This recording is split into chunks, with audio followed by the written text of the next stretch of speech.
Մեծարգո պարոն նախագահ, Հայաստանի Հանրապետական կուսակցության սիրելի ընկերներ, պայքարի ընկերներ, սիրելի հայրենակիցներ։ Հանրապետական կուսակցության 18-րդ հերթական համագումարը ամենևին հերթական չէ։ Այն հրավիրվել է մեր հայրենիքի համար բախտորոշ ժամանակահատվածում։ Ստի ու կեղծիքի, պատերազմի ու պարտության սիմվոլը, ուրանալով ազգային արժեքները, պատերազմի հայտարարել հայոց երրորդ հանրապետությանը։ Այս տարիների ընթացքում Հայաստանի կառավարիչները ուրացել են հայոց ցեղասպանությունը, մարտահրավել են նետել հայ առաքելական սուրբ եկեղեցուն, Արցախը ճանաչել են Ադրբեջանի մաս, մատը մատին չեն տվել Արցախի հայաթափման ժամանակ, իսկ այսօր էլ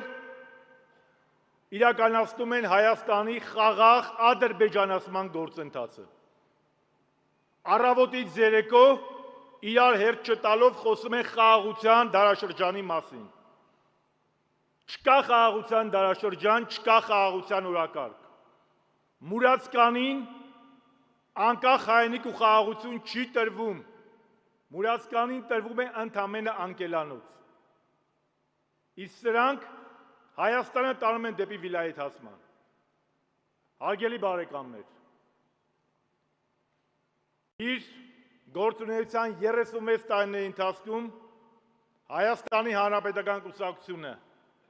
եղել է հայոց ազգի և հայոց հայրենիքի հավիտենականության գաղափարի ջատագովը։ Մեր համար ազգային ու անկախ պետականությունը եղել է նպատակ և բոլոր թերություններով հանդերձ, բոլոր սխալներով հանդերձ, հանրապետականը մնում է այդ գաղափարի ջատագովը։ Հանրապետականը մշտապես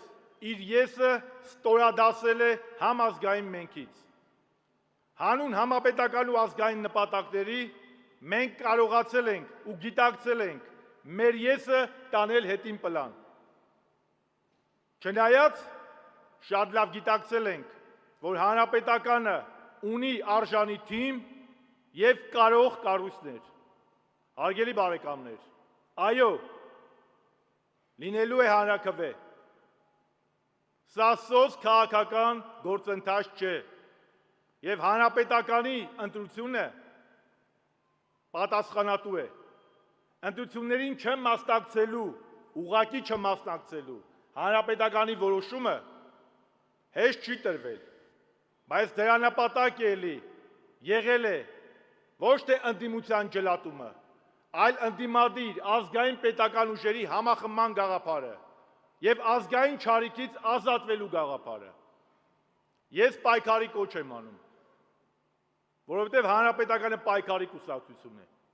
Մենք պետք է կարողանանք այո ասել անկախության հռչակագրին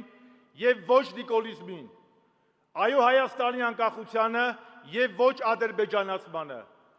այո հայոց ազգային եկեղեցուն և ոչ վիլայեթացմանը։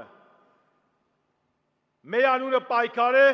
իսկ մեր վախճանը հաղթանակ։ Հույս, հավատ, սեր և հաղթանակ Հայաստանի Հանրապետությանը և հայությանը։ Շնորհակալ եմ։ Ելույթի համար խոսքը տրվում է երիտասարդական կազմակերպության պատվիրակ Անի Խոսրոֆյանին։ Խնդրում եմ